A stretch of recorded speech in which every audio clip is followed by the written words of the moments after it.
Salamat, Nelson. Texas. Kahit mukhang nakakatakot, malambing at mabait na naman ang mga pitbull ayon sa kanilang fur parents. Pero gaya ng humans, nababad trip at nagiging makulit din sila. Ang mood swing ng isang pitbull na nagpasaya online tunghayan sa Usapang Pets ni Mav Gonzalez. Ang pitbull na si Isko, masipag na fur baby, taga-carry ng grocery pati ng delivery. Sweet, loyal at caring. Pero minsan, may mood swing.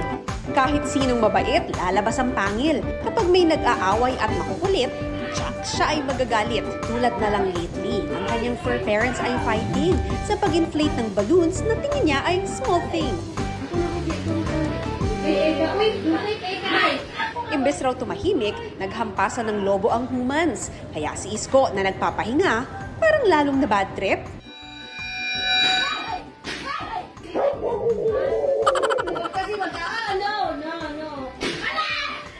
Ang mga lobo, isa-isang pinutok ni Isko.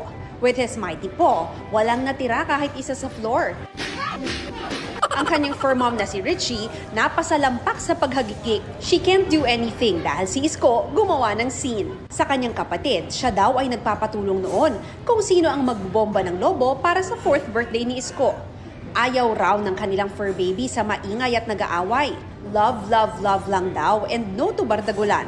Pero si Isko na mukhang matapang, tanggal ang kanyang angas sa kulog at kidlat, siya'y kumakaripas.